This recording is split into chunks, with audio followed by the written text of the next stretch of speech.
Dorian looms over you, arms crossed over his broad chest. He seems almost smug about blocking your way today. Hello, mate. Let me give you a tip. When you see me with my arms crossed like this, it means you're not getting through. What might it take to uncross them, I wonder? Keith? Is it really you? Hello, old friend. It is me, all right. Where on earth have you been? I've been tucked away with my thoughts, you might say. I never knew why you left. I am so sorry I never said goodbye. I never had the chance. Well, I've missed you. I've missed you too, dearest Dorian. And I am back to stay. Now, come here and give me a hug, won't you? I could never resist you. Dorian and Keith curl their arms around each other, fitting together as perfectly as, well, a key and a lock. And just like that, door is open.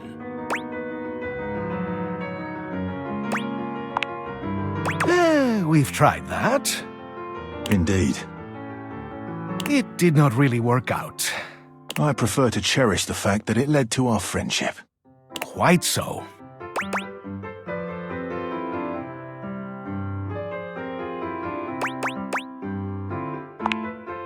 Why, I would love that.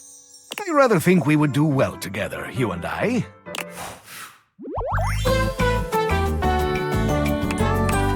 The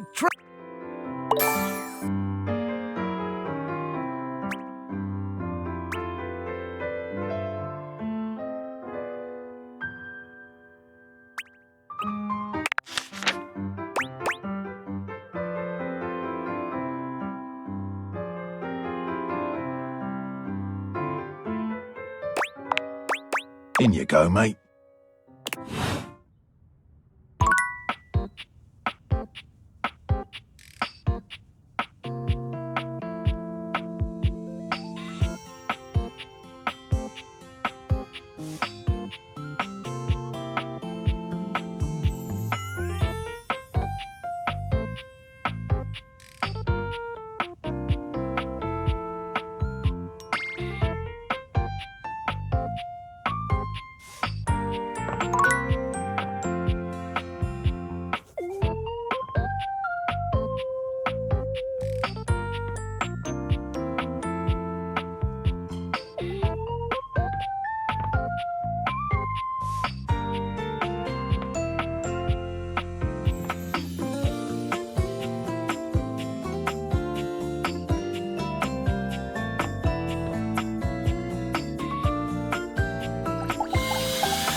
A colourfully dressed board gamer beams at you, but even though his expression is ostensibly friendly, something about his energy is a little off.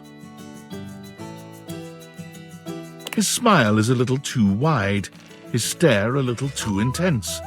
You feel rather like a mouse that's just been spotted by a bored house cat. Why, a gee-gosh golly and a hi-de-ho! I'm Parker, the board games, and away we go!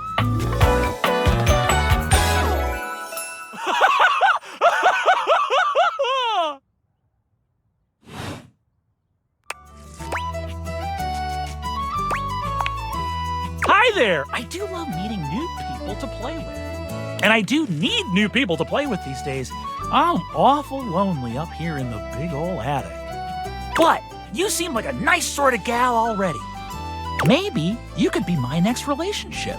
Would you like that?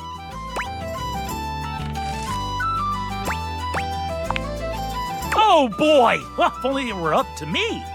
You see, my whole deal with relationships has to do with rules. I love rules. If you want any sort of relationship with me, good or bad, we have to go through the rules. Want to hear them as they pertain to me? as they pertain to my whole deal and how this is gonna turn out? Glorious! In order to achieve a relationship with me, you must play these board games 3. If you beat me or unseat me, more chances for love will greet thee. At the end, I roll a die to achieve a status. This, in the end, will be our dating apparatus. Ultimately, yes, but your actions during each game can change the weight of the die. The more you win, the more chances to love me.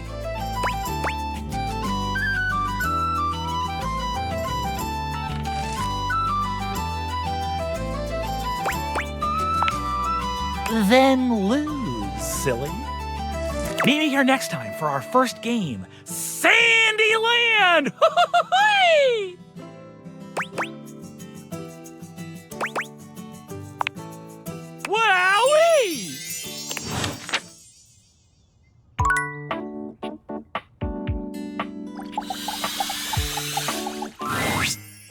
All right, my intrepid teammate. Let's do this!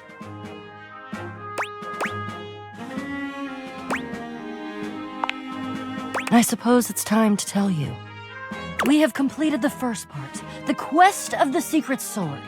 But the second part, that's the one that hits closest to home. Isolde de Chest is my rival. The part of boxes that are used to conceal, confiscate, and wrongfully withhold. I guess you could say she's my evil twin.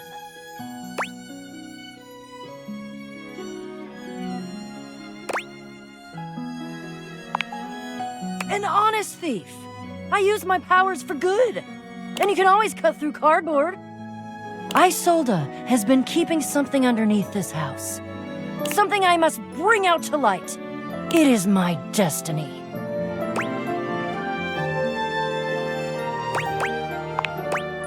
That, I don't know.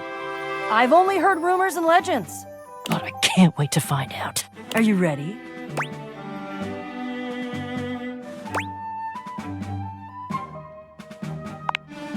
Oh, he's coming. I think he was polishing his belt buckle. Something about can't go swashbuckling with a tarnished buckle. I don't know. Oh, aren't we all here, gathered in the gloom before the hurricane should sweep down on our unsuspecting heads? Hello, Jaques. So glad you could make it. Was definitely not secretly hoping that you would trip and fall and break at least one appendage, thus rendering you unable to show for our little rendezvous. Your concern for your shitmate is touching. More fool you. There's nothing that would have kept me from being here. Oh, and nothing would have kept you from needing me. If I hadn't shown up, no sword. No sword, no skullduggery beneath the floorboards. I hope it gnaws at your maggoty guts that as much as you hate me, you're actually glad to see me here. So I am. I do have a little surprise for you, though.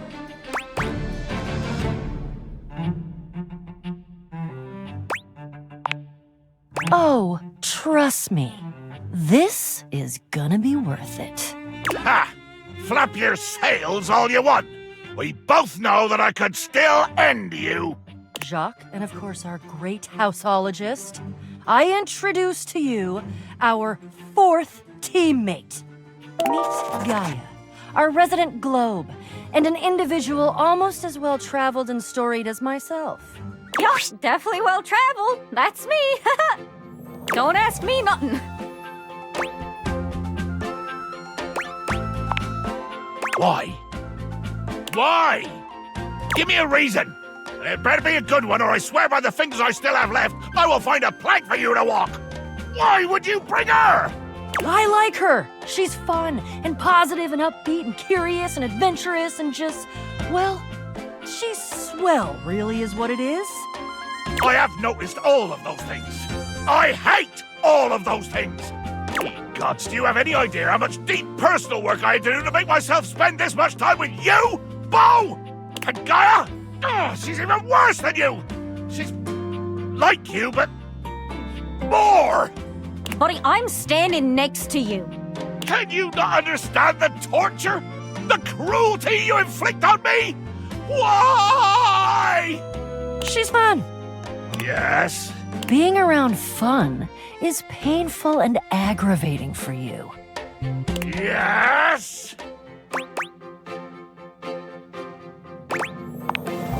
Aw, thank you. Gaia gestures to you to come closer. Human, a word?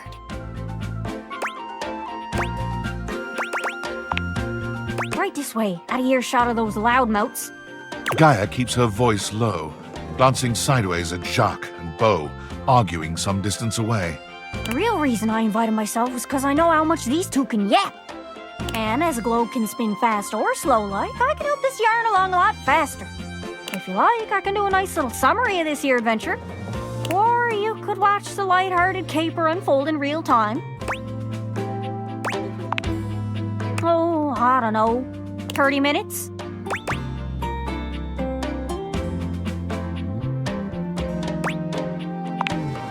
And here we are. Welcome to the crawl space. Wow, didn't know all this was down here.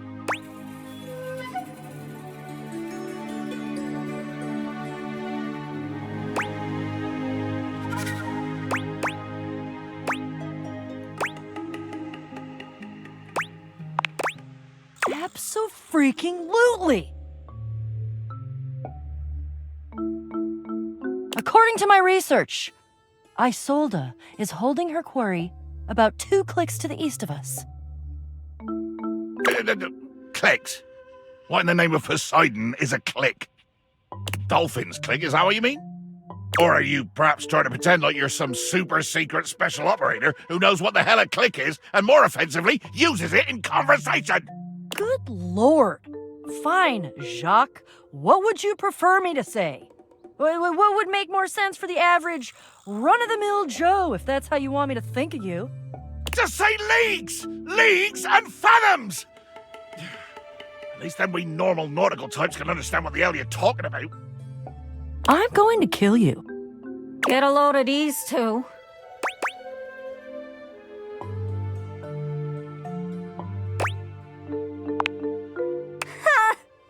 In any event, we're going that way.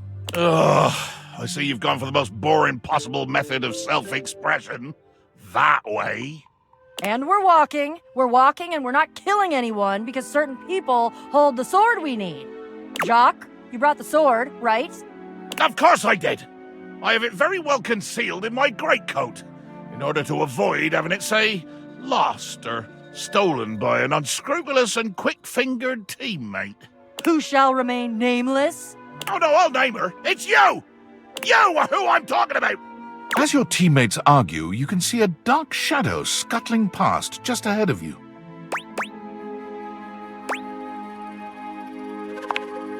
Whoa. Weird. What is that?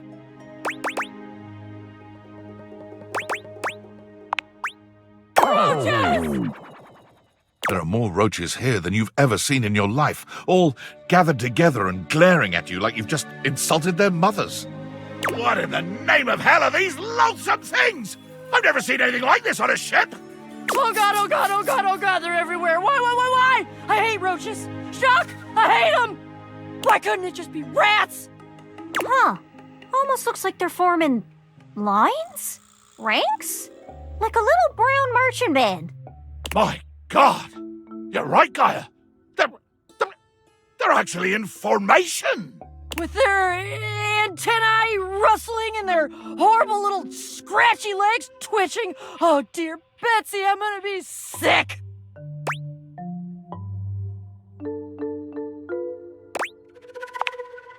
Organized? I'm tough. Bugs don't bother me. You're telling fibs, aren't you?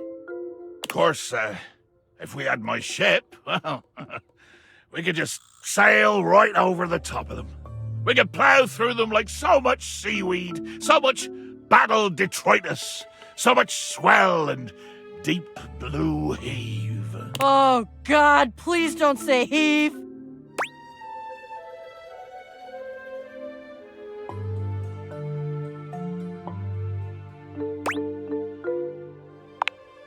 Quickly! Killing one, I imagine, would be easy, but killing this many? We could try talking with him. You're not talking about working with these things, are you? Why not?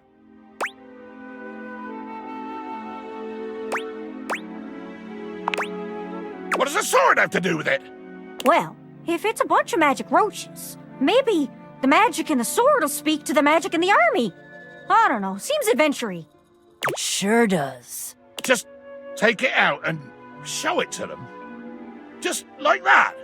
Unwind Le Peak from its careful protective wrapping and blazon it before this fearsome army. Le Peak?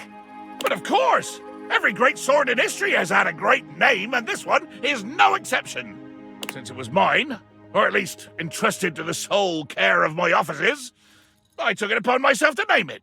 And I chose a Le Peak.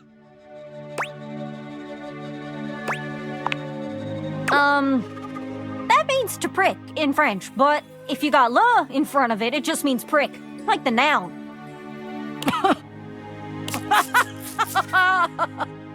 You, Jaques, sleaziest sleaze of the seven seas, named your glittery sword the Prick? I did. And your death is imminent.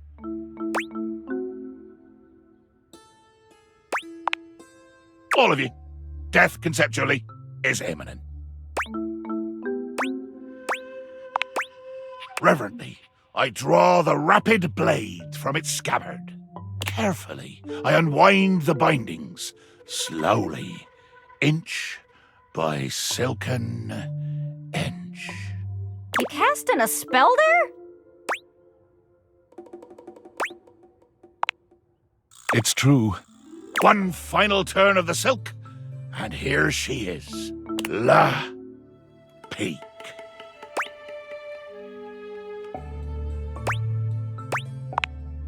The roaches scatter before the power of Le Peak. Like, well, roaches scattering at the flip of a light switch. They're moving out of the way. They're actually clearing a path for us. Oh, God, and we still have to get kind of close to them. Jaques, you go first. You go first, and you keep them back. You keep them, like, way over there and not near me, okay? I shall go first, and I shall bear this great sword ahead of me, like the beacon of intention and glory that I always knew it was, and nobody else knew, but I always knew, because I am Jaques. Well, well, well. The stranger standing before you looks entirely too familiar. Oh. Beau! Who is... Doesn't she kind of look like... Look what the Blatodia dragged in. Beau. I'm Isolde. Shut up! Ha! A first-rate zinger. I guess we can call off any battle now, right? I mean, with missiles like Shut Up being hurled. Woo! Pull it off! No! No, no, no, no, no, no, no! Absolutely not! Battle! Battle, battle, battle, battle, battle, battle, battle! Or I'll hold my breath! Friends, this is Isolde Chest. She's my menacing alter ego, and I must defeat her. Defeat her? Why? Just because she's the shadow version of you? Yes! And no. Theoretically, I'm very intrigued. Engaging with your own shadow? Very, very interesting stuff. Just wondering where we're gonna land on the whole you kinda lied to us and tricked us and almost got us killed by an army of cockroaches thing.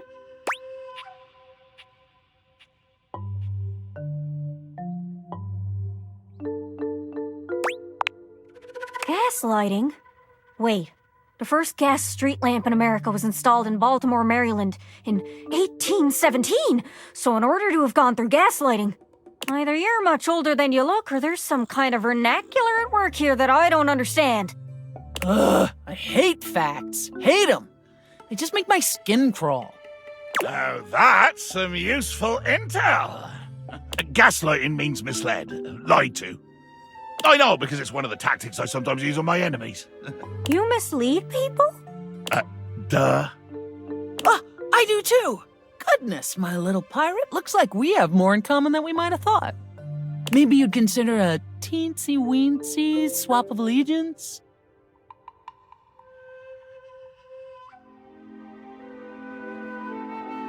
Not for all the gold or treasure or whatever it is you're hiding. I'm here for the battle.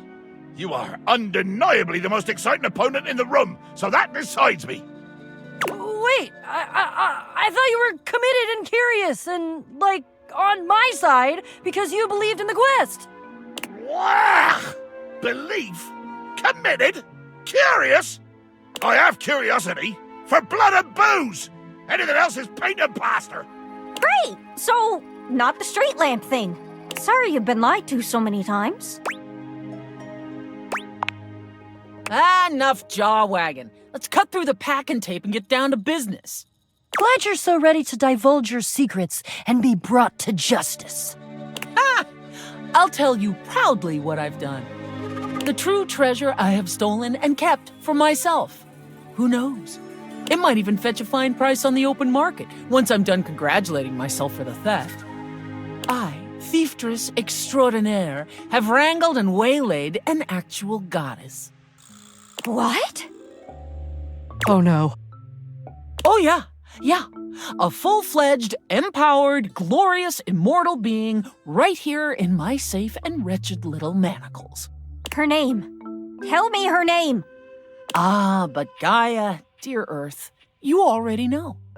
I have captured Rongomaiwhenua. No! Oh, great crates. Rongomaiwhenua? She's been here this whole time? How could you? She's the animating force of the earth itself. She's precious. She's sacred. Yeah, well, she's mine. And there's not a damn thing any of you can do about it. You have to help us. What should we do?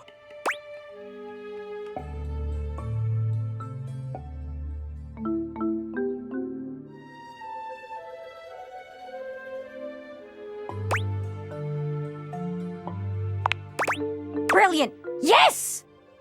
Take this, you cursed coffer! Gaia begins to dance. A glorious dance of supreme athletic ability, all the while hurling the mundane, the inane, the factually accurate at Isolde like lead from a blunderbuss. Trivialize this creepy container! Isolde parries at first, taking some blows and deflecting most, but soon her endurance begins to flag. She becomes slower, more feral, stumbling and heaving her own punches into thin air as Gaia twirls a vortex of dirt and fact around her like a avenging halo. It's working. She's down. Finish her off. Gaia, breathless and flushed with victorious exertion, stops dancing and pins Isolde with a fiery glare. The Latin word for box is botchus. Isolde flings her arms to the sky and in a great burst of glitter and packing peanuts, unlocks completely. As the sparkles settle, the dim light of the crawl space seems to be drawn into a stone, now lying exposed upon the ground. A glinting and sparkling purple geode, pulsating with the energy of the earth itself. Ahem! I did it! Okay, your sword helped, but we worked together. If it weren't for the sword, we'd be swarmed by roaches. Is that what you want, Miss Package? Sigh. Where's Rongomaiwhenua? Is she okay? My child, I have always been fine. Goddess. Rongomaiwhenua. What do I call you?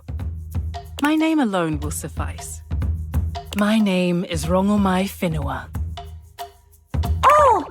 We've been mispronouncing you the whole time. My name is Beau. I've been dreaming about meeting you for so long, I can't even tell you. You're my greatest adventure. Hello, child. I am Jaques. I'm the holder of Le Peak. Ah, yes. A bottle. Made of silicate. One of my other forms. Yeah, that too. And here I see a representation of my planetoid form. A beautiful gift. Are you gonna eat me? No, child. It is time I leave this contraption and seek out a new place to be beheld. Thank you all. Thank you for all that you have done. I shall return with gratitude to the world above and to the light. Though human, I must ask.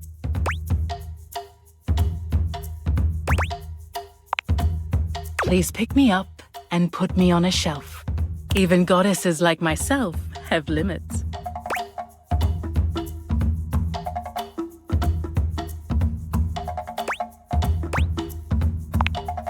Let the magic flourish again!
When you turned your gaze on your trash can, you were expecting shiny metal and black plastic. Damn it, you expected the garbage. What you weren't expecting was the handsome face, sculpted jaw, and delicate peaks of skin artfully framed by actual garbage. This garbage lurker, for his part, seems far less impressed with you. Huh? What?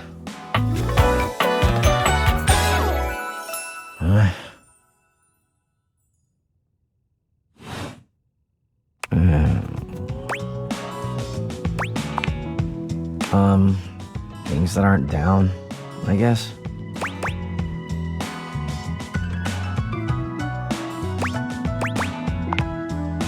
Oh, I get it. Delicate ego over here. Have anything for me today? You do this every day, lady. What'd you bring? I'll just wait.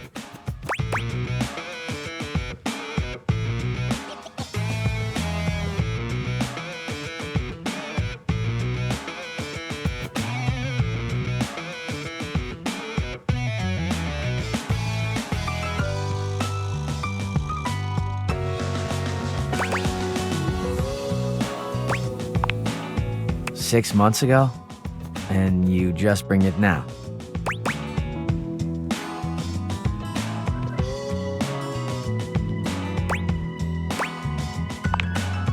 I feel the same way about the crumbs in the bottom of the potatoes bag. Nice haul. I'll take it.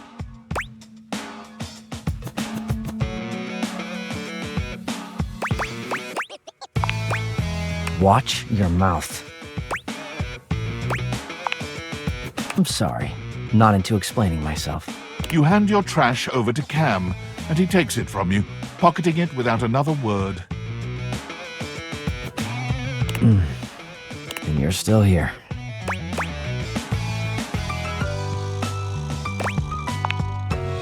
Wasn't planning on it.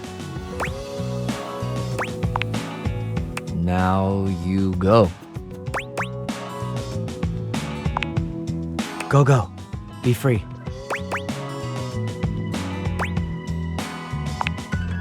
Damn, Chuckles. Bye.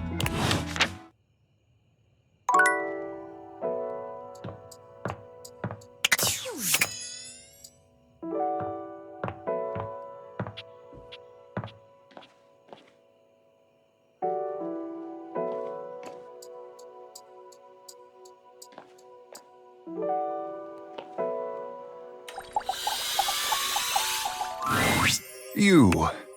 I have been waiting for you. Never ask why, only ask how hot. I am working on outreach plans for the church. Every time I try to ask around the house about sinners in need of saving, I am insulted, turned away, or even shunned. And I am used to this, as preaching the truth is a truly thankless job. But I cannot do my job without some modicum of help.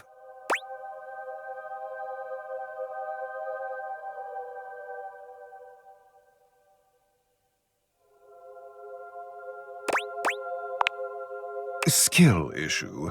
No. It is simply a matter of obtaining the proper information. I can and will do it over time without your help, but my time is valuable. Simply tell me what I need to know here and now. Where might I do my best work? Who is in most urgent need of my ministry?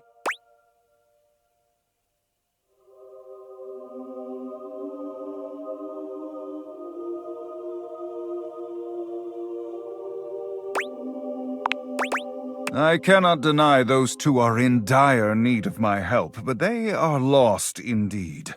I would prefer to spend my time preaching to those who are more willing to listen at this point in time. There's still another thing I remain uncertain of. While his message of convection is perfect, I am not always perfect in my delivery. Tell me, what would be the best way to reach those yet lost in the shadows of oil?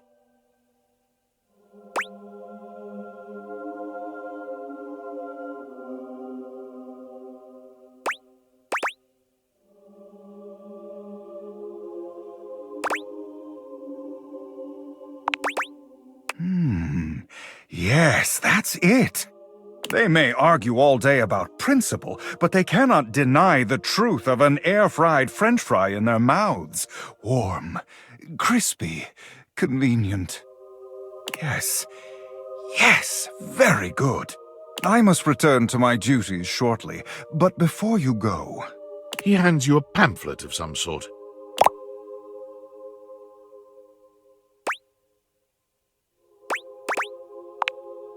It is a pamphlet with recipes for use with an air fryer. Scripture. If you do not wish to do the work, it will do it for you. Merely leave these lying around the house in plain view. Curiosity will do the rest.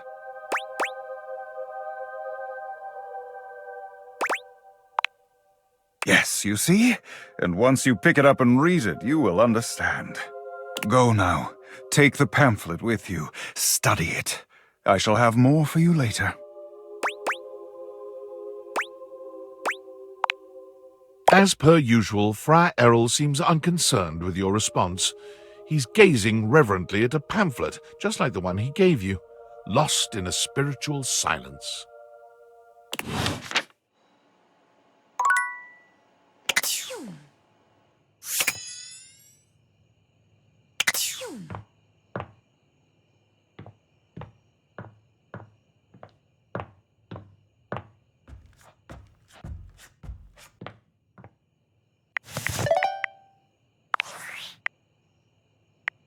Valdivianites! Guess who? If you guessed David Most, 3-time runner-up for Business Magazine's CEO of the Year, you'd be right. Team, I just wanted to do a soft follow-up on my recent email regarding my lost sunglasses. I'm happy to report my office has already received hundreds of tips regarding the item's whereabouts and are quickly combing through them as we speak. However, I really must reiterate that the tip line is for verifiable leads only. I saw them in Turkmenistan, or did you chuck up your butt? While obviously very humorous, detracts from our serious efforts to expediently locate the missing item. In that spirit of camaraderie, anyone who sends a false lead will be downsized on sight. Thank you for your ongoing support in this matter.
Hello and welcome to Sandyland.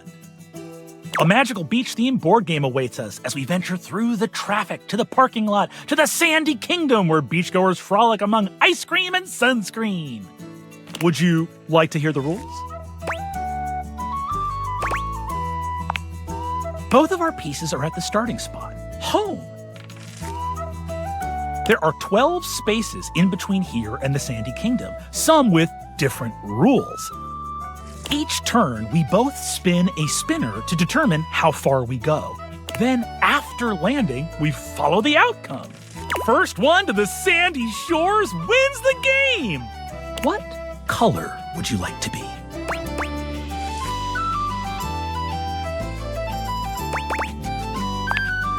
Oh, that one. Okay. The pieces are all set up. I'll be the banker and the rule tender. We are both at home. Shall we race each other to the beach? It's your turn. What will you do?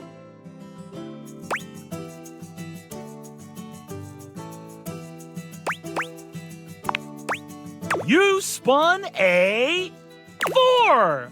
You're on the 4th space, getting stuff out of the car. Good thing you brought the sunscreen.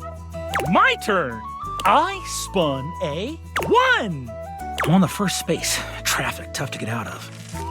Looks like it's back to you. It's your turn. What will you do?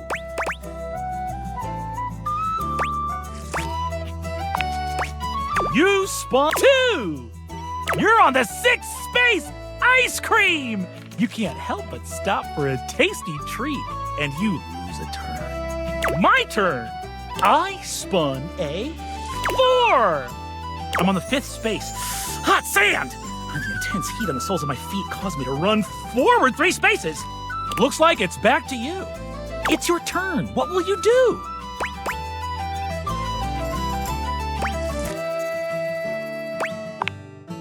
You spun a 1. The delicious ice cream is filling you with joy. You'll be able to move again after this turn. My turn. I spun a 3.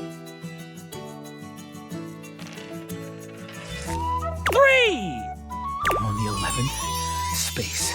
Notifications off. I am almost to a perfect sandy holiday. Looks like it's back to you. It's your turn. What will you do?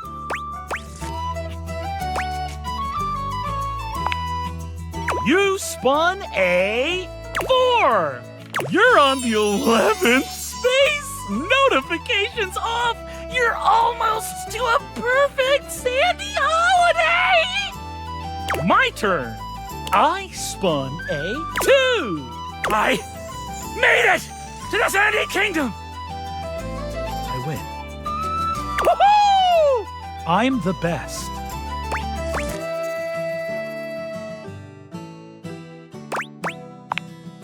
Thank you.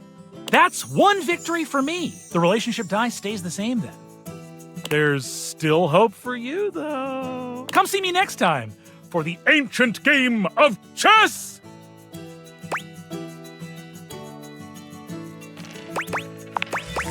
Bye-bye.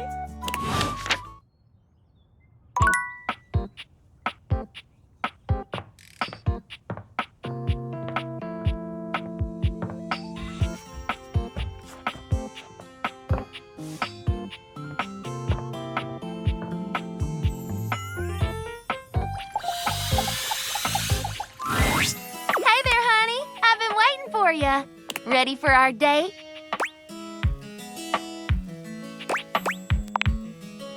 Oh, don't be, honey. Dust don't bite.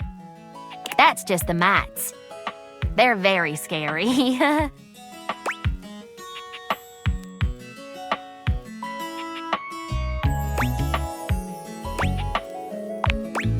I'm taking us somewhere just a little bit dangerous.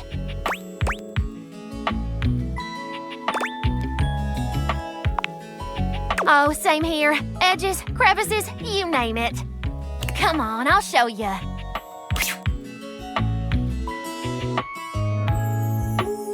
All right, we made it. Isn't it gorgeous?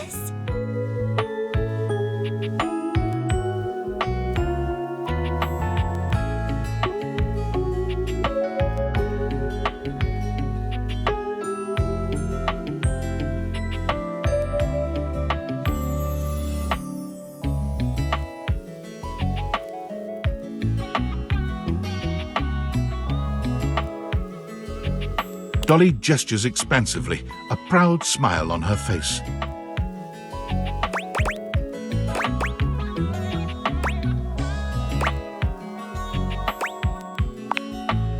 This is one of Dirt's archaeological research sites. She puts a finger to her lips, giving you a cheeky wink. I have access, but it's strictly closed to the public. There's something down here so beautiful, you just have to see it.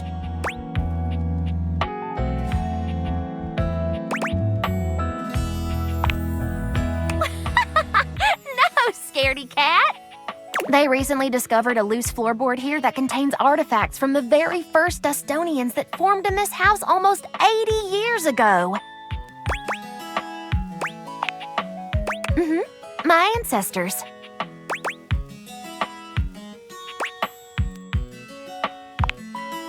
Good catch! Dust years and house years are two very different things.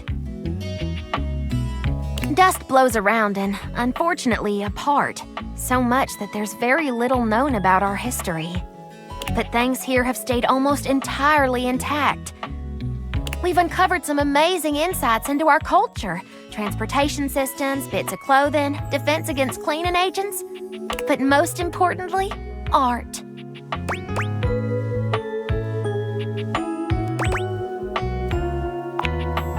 Yep, it's why I brought you here. I wanted to share something with you that was truly one of a kind. I'm sure the excavation in the moonlight is a sight to behold, but it's got nothing on this.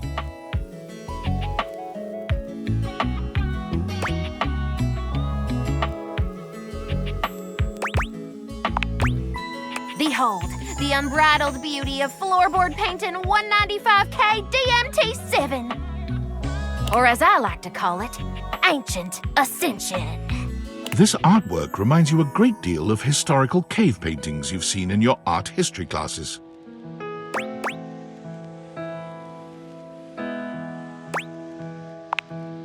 Absolutely. This is perhaps the oldest known representation of intelligent dust art in the history of the house. Scholars previously thought most ancient dust beings to be primarily drifters, hunters and gatherers with no real rituals or cultural endeavors beyond basic survival. I hope you'll pardon the pun, but this discovery paints an entirely different picture.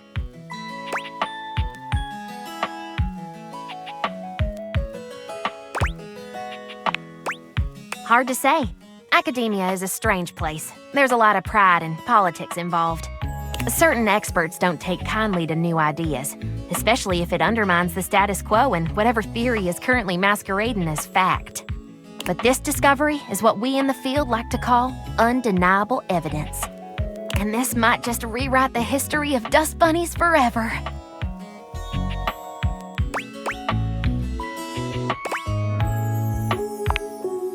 These Dustonians, as we're calling them, were unlike any ancient culture we've encountered. All we have in terms of written history is after the cataclysm of the mid-century remodel era. But the flooring here is original, and it's not just the paintings that are remarkable. The artifacts predate all recorded history, and they're way more advanced than we ever thought possible.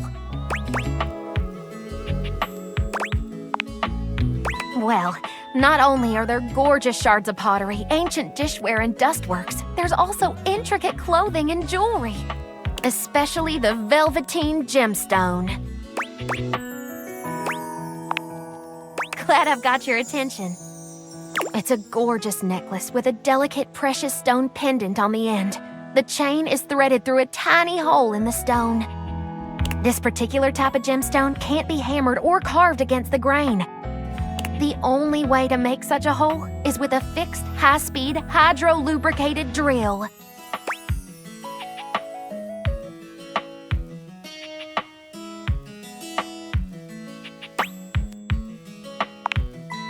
Uh-huh, and there's more.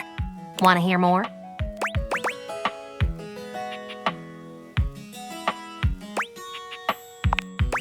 Let's look at the painting one more time. Tell me what you see.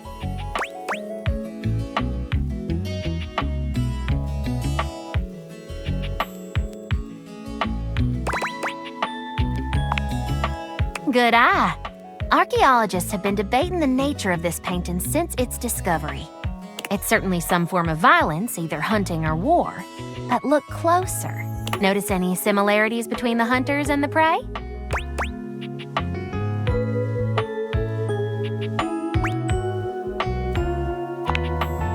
That's exactly right.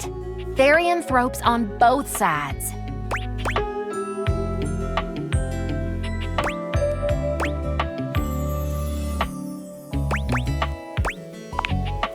Shapeshifters. I gotta use the academic term, especially when I'm on a site like this. Now, look one more time. Several of them have spears sticking out of them, and some seem to be bleeding from the nose. But do you see any of the wounded dead or lying on the ground? And do any of the hunters have spears?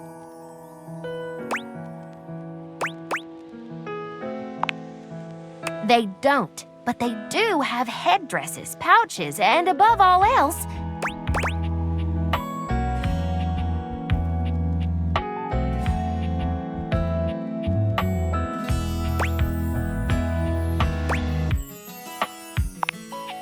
right. It's still a theory.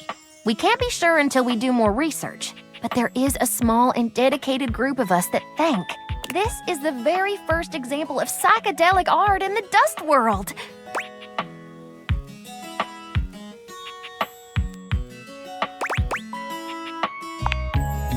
Think about it. What else would a place like this be used for?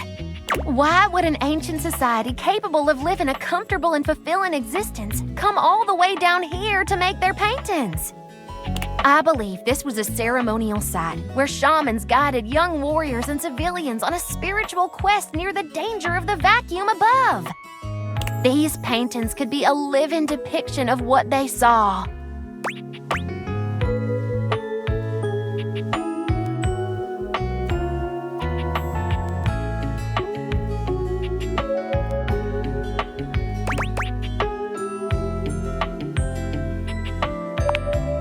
Most literature on guided shamanistic hallucinations speaks to a sensation of being speared or run through the head, heart, and back. To die before death is a common saying of many ayahuasqueros of South America. This explains why there are no dead bodies. The injuries are figurative, not literal. Oh, and nosebleeds are a common symptom of early hallucinogenic brews. The research is quite expansive.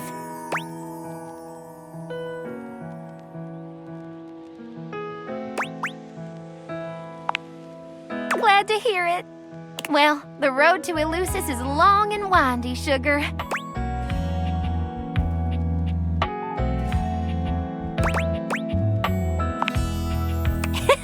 You're so sweet. Thanks for coming along for the ride.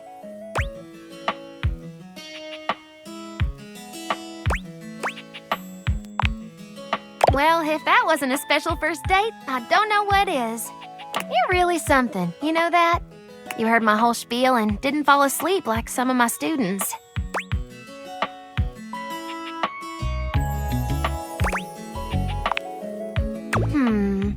I'd like to see you again if you'd be so inclined. See where this goes? I know I could use a rest. I'll gather our things and get us back out of here. If you want to see me again, just give the old sofa a shove and I'll be waiting. Come on back now, you hear?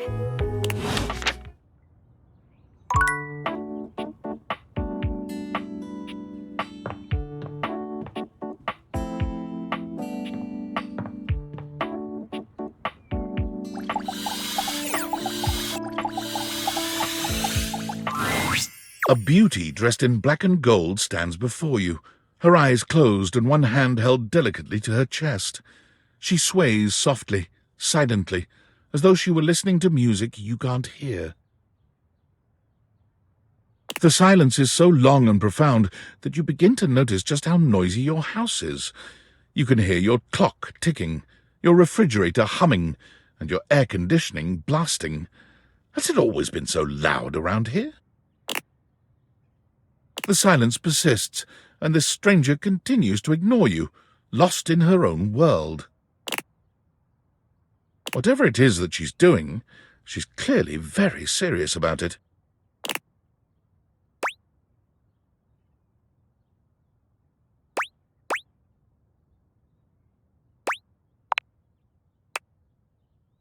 She continues to stand in stark silence, unmoving for what feels like an eternity. But eventually she finally opens her eyes, taking a grand sweeping bow after. The end. How was that? That was Door 33. Surely you recognized it. It's an avant-garde piano piece, 33 seconds long, by the composer John Gage. Honestly, the man was a genius. I mean, the idea that music can exist without the presence of a single note. Breathtaking. You know, the very first time I played it was when I was in residence with the Dulce Mio. You two have met, I'm assuming?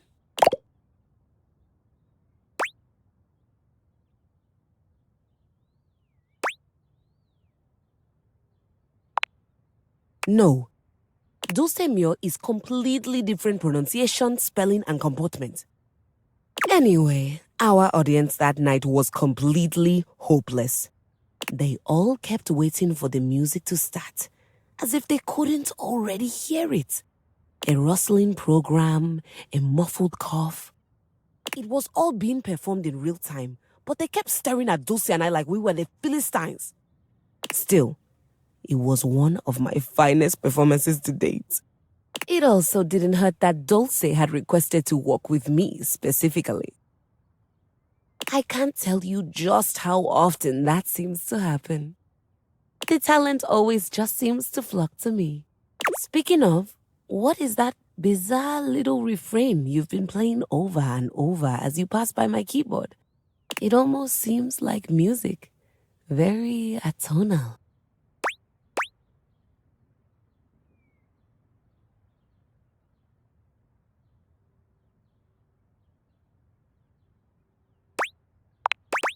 How fascinating. Well, whatever you were playing, I look forward to its evolution.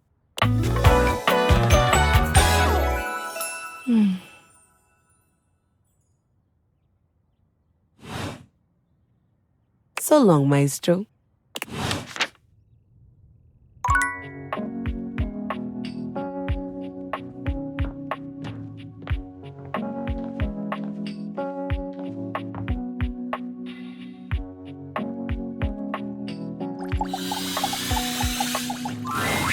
A handsome acrobat greets you with a small yet theatrical little bow, placing a hand on his chest and tipping his head forward. He has the aura of a veteran showman, but he doesn't look particularly pleased to have you as his audience. Greetings, weary traveler.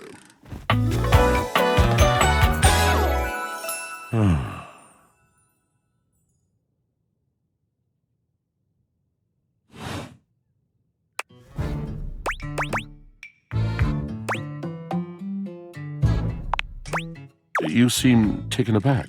Quite natural. It was not my intention to frighten you, though I grant I'm known to be a disquieting presence when I'm in a mood.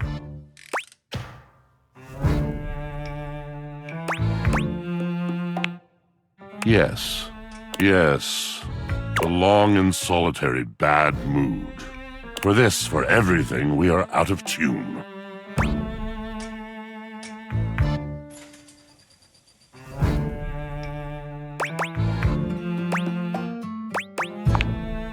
You aren't serious. You jest.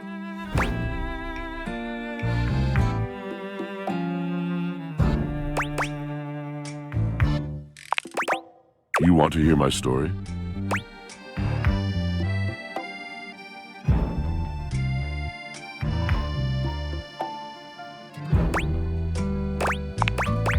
I am a servant to the drama of the heart.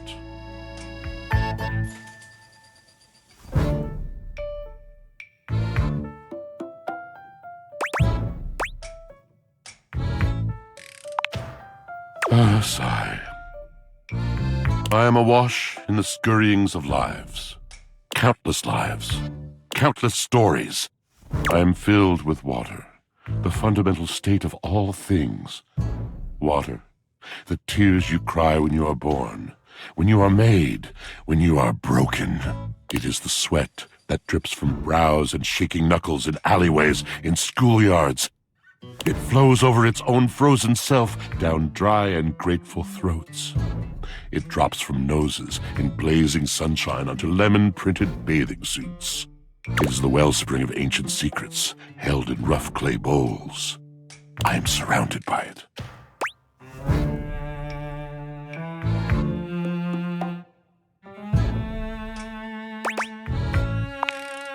You cannot know the agony that exact decision has caused me. I cannot talk about it. You'll have to ask Drysdale about it. The pale betrayal.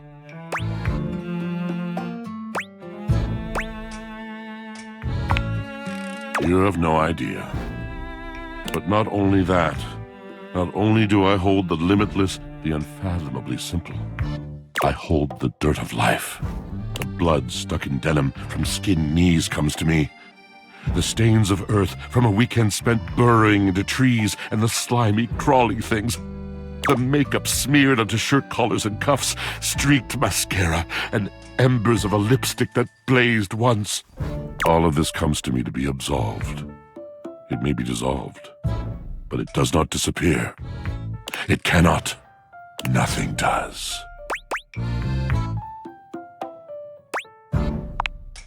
I must keep it all. It is a vast treasure house of memories, of senses, and it is safe with me. But how can I, just me, survive that? How could anyone bear the weight of that much life?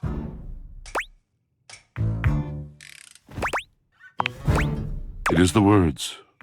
It is language.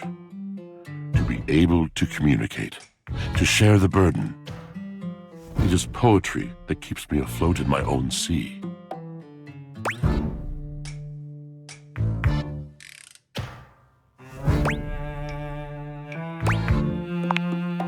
You mean it? And this at last is the dawn? Such bewilderment comes with the sight of the room, I cannot tell.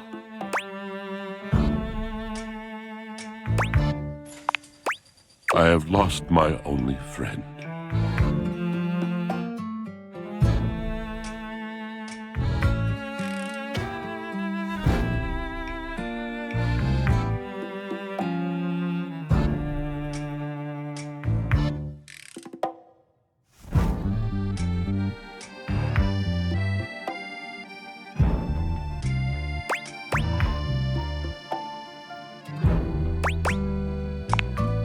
He gazes off into the distance, something clearly weighing on him. His eyes narrow for a few moments, and then he sighs. Oh.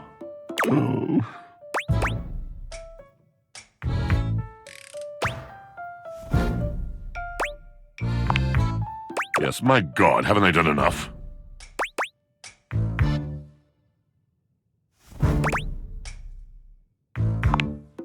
Drysdale.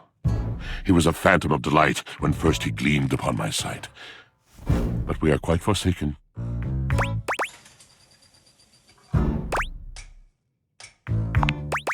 We were a duo, an acrobatic team rivaled by none on earth.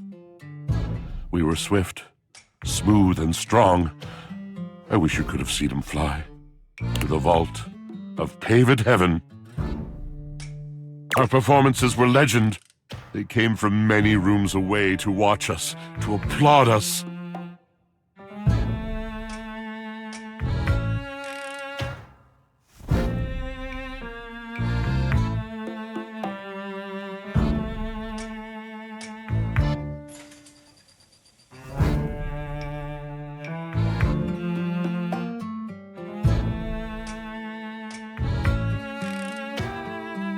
And joy filled me as wine in a glass overflowed.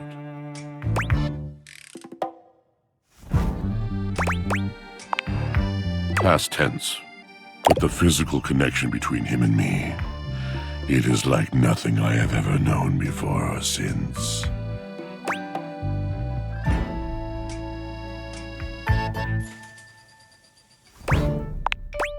I no longer partake. Wine was something I shared only with him. Like so many other things, he does not need poetry like I do.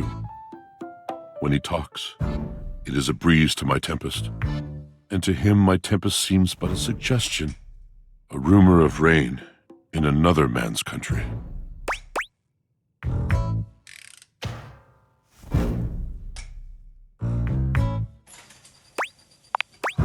Until we didn't. Until he was too busy to perform, too occupied with other things to tumble with me.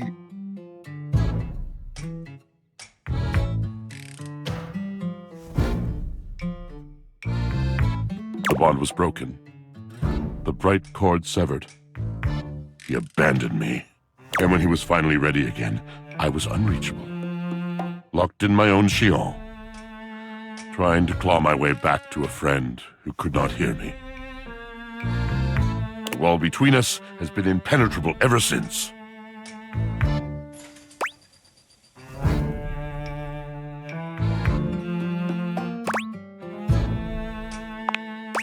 Yes, it's been years. As I said, traveler, a long and solitary bad mood.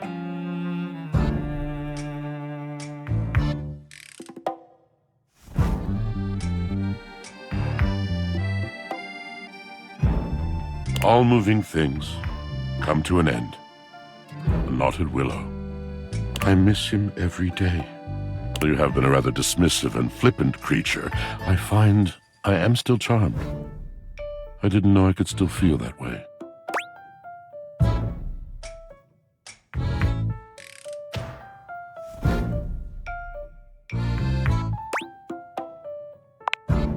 You're asking me to have faith. I would be hard-pressed to acquiesce if not for, well, I've tried everything else. Thank you, sincerely, for listening. It has been so long since anyone has stopped, has heard me.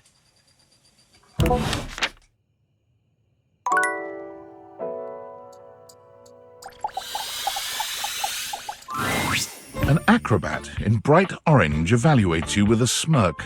His hair is streaked with grey, and there's a twinkle in his eyes that tells you this guy is definitely going to keep you on your toes.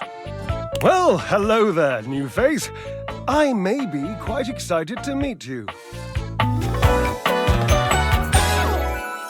Yes.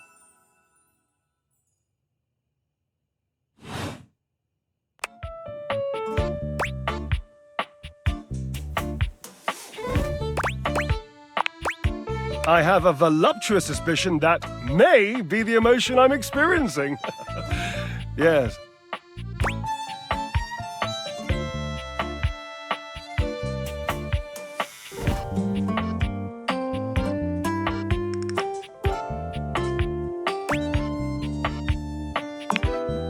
Well, how can I know for sure?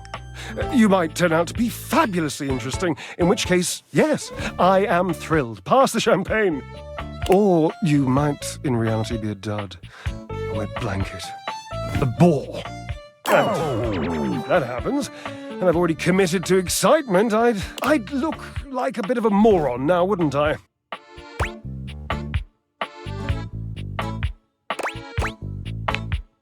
Can't, shan't, won't. Dignity is key. So, tell me, am I excited? Or am I already sorry I asked? And keep in mind, when I'm disappointed, my finely toned trapezii tend to flare unexpectedly.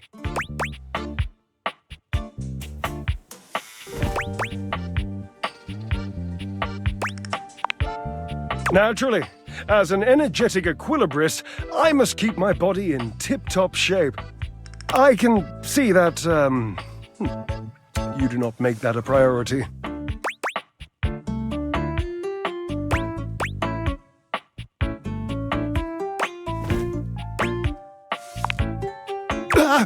You hate the tireless pursuit of physical excellence?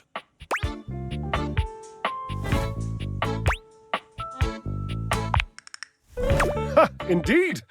I am an enthusiast for anything that challenges all sides of my glorious vessel. Jerub, I cannot even begin to tell you, but I am nothing if not inventive, fearless, indefatigable. Devilishly so. I haven't given up hope that I'll yet be able to craft a perfect metabolic masterpiece. Gasp! I've had a sudden flash that I should feel excited, but I am not sure why. Explain yourself, brain!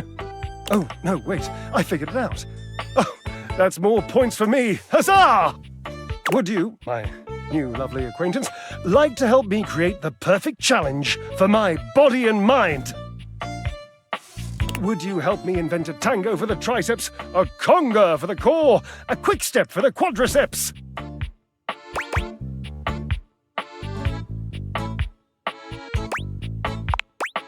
Awesome! Yes, as in capable of inspiring awe, just like my obliques. Yes?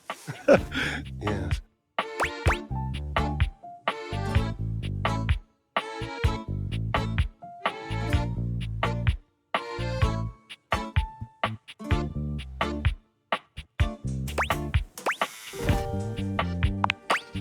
Oh, my cherub, why be humble when you can be hot?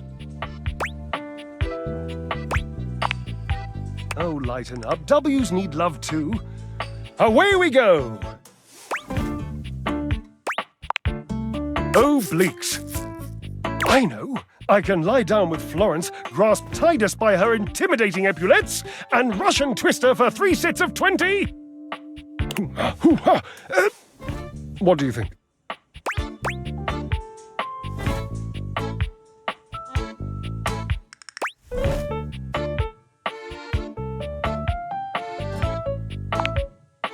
Cherub, you're right. I didn't even think of that. So, you've met her then? She might not appreciate being included in my sweat sesh, but Twisted... Let's just say she has some dark and deeply held feelings.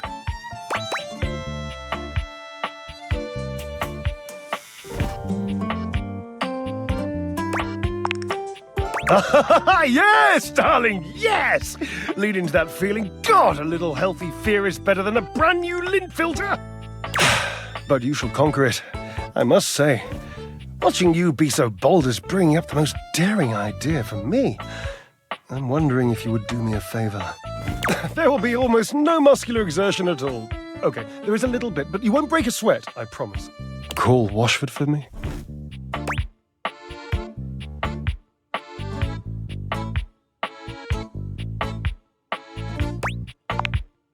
No, just with your voice. Just vibrate those glorious pipes of yours and call out the name. Washford.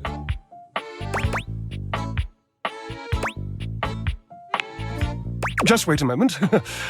He should be here. It appears your pipes are not glorious enough to traverse the great distance that still persists between us. You'll have to use your feet. Not as glorious, slightly floppy really, but hopefully effective. Have at it!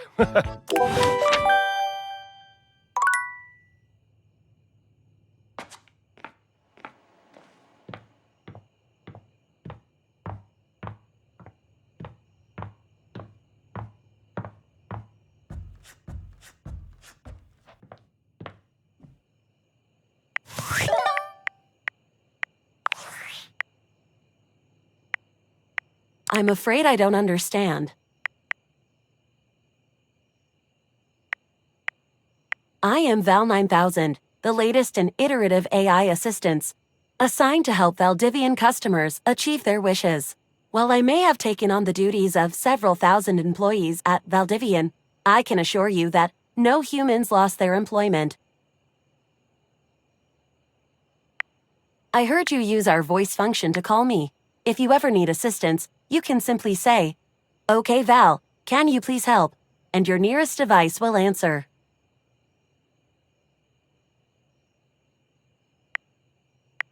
I'm afraid I don't understand.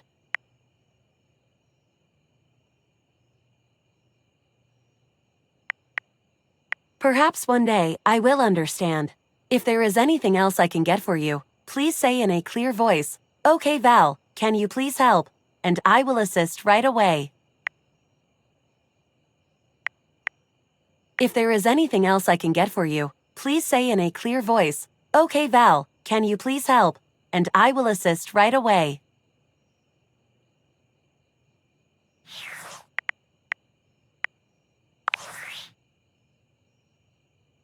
Are you there? Please answer. Hurry! There's something we need to discuss. It's of the utmost importance. It's the Dateviators. As I mentioned, I've been closely monitoring the electromagnetic field anomalies emitting from the quantum catalyst activator. And I know this is going to sound completely insane, but it appears... well, it seems... I can't believe I'm even typing this. I'm attempting to! Based on the data I'm looking at, you may actually be able to use the Dateviators to bring objects to life.